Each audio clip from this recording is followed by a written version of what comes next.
Hey, it's two St. Louis Blues related videos on the same day. You know we gotta do it. You knew we had to reopen these wounds because of this update. Take a look at this post by David Pagnotta on the fourth period earlier this morning. Oh boy.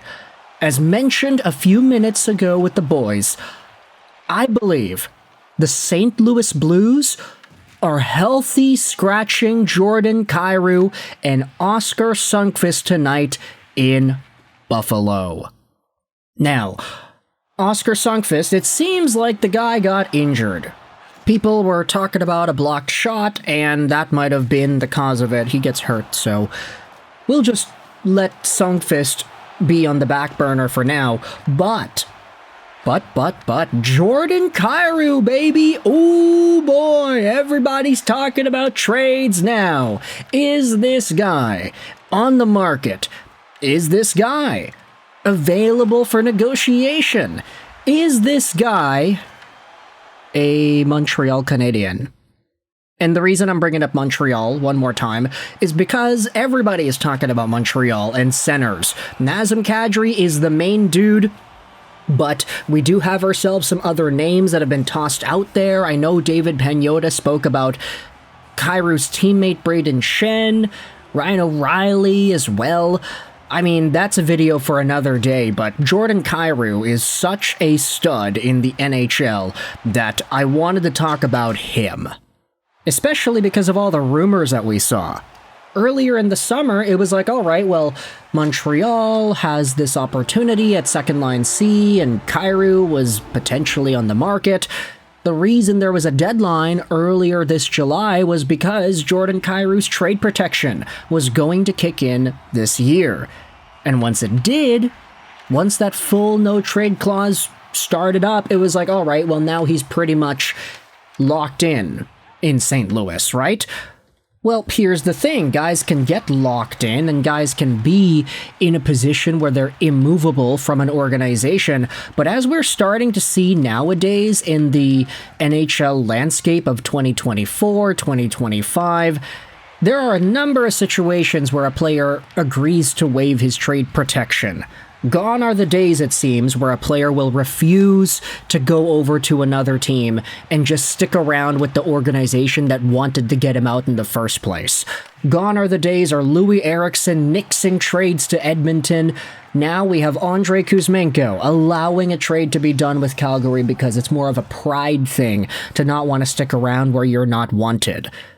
Now, Jordan Kyrou, we had a bunch of conversations about him earlier on in the summer. Apparently he would have accepted a trade to Montreal, and that was a big talking point. So, hey, Kyrou to Montreal, you want to start booking these conversations up one more time? Let's head over to an article posted on ProHockeyRumors.com by Josh Erickson that dives into the latest on what's going on with the Blues and Kyrou's performance as a whole, too. It's likely a message-sending vehicle to the entire team of the St. Louis Blues rather than a targeted shot at Kyrou. It's still a perplexing decision, though, for a club scoring 2.71 goals per game, 24th in the league.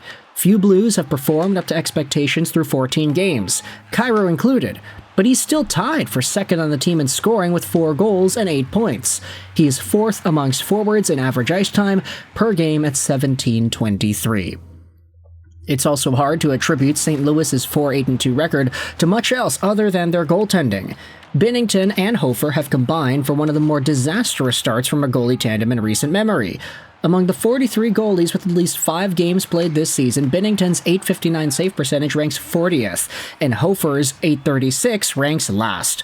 They've combined to allow 11 goals above expected per money puck. With even average goaltending, the Blues are looking at a -10 goal differential instead of their current -21 and would be hovering around 500 instead of 4 games below it.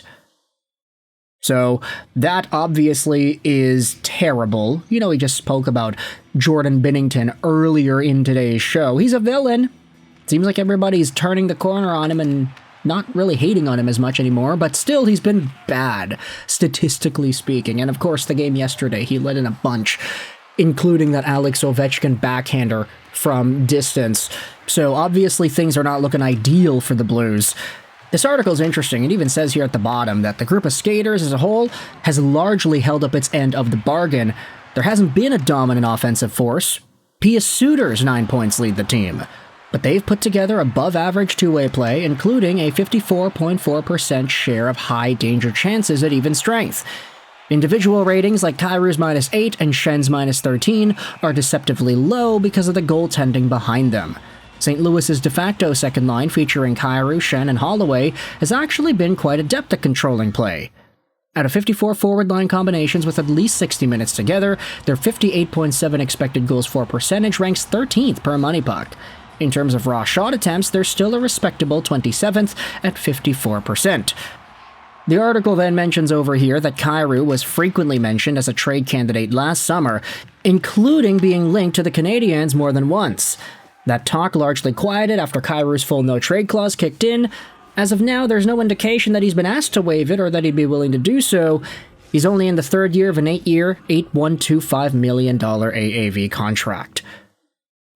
Now, last year, Jordan Kyrou got himself 70-plus points, and the past few years, he has been getting himself 70-plus points. It's been a lot of points for Kyrou, a speedy, offensively capable, no-nonsense forward. He's on pace for about 46 points this year, which is not great, but one may have to wonder that if things continue going down this path, where it looks like team stability is down and team fragility is up, if Jordan Kyrou is in a spot where all of a sudden he's looking like trade bait, you best better believe Montreal's going to get in there. And I don't necessarily like to just insert my own opinions into these video titles, like, oh, I think this team would be a good fit with this guy.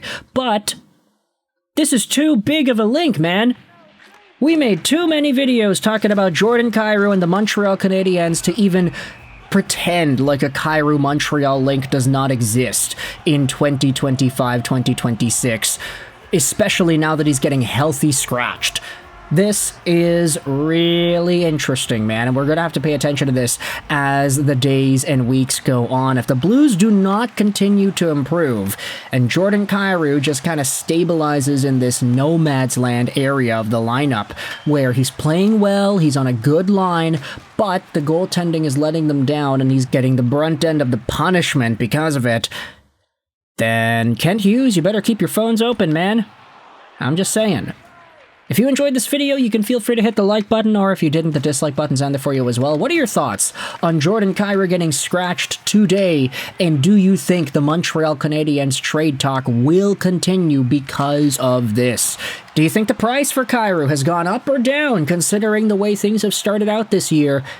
And do you think Montreal would be willing to pay it? If you enjoyed this video, feel free to hit the like button. If you didn't, the dislike button is down there for you as well. Those comments help out with the algorithm, so I'd really appreciate it if you got involved there in the comment section. But ultimately, I hope you enjoyed this video. Sign on, and bye.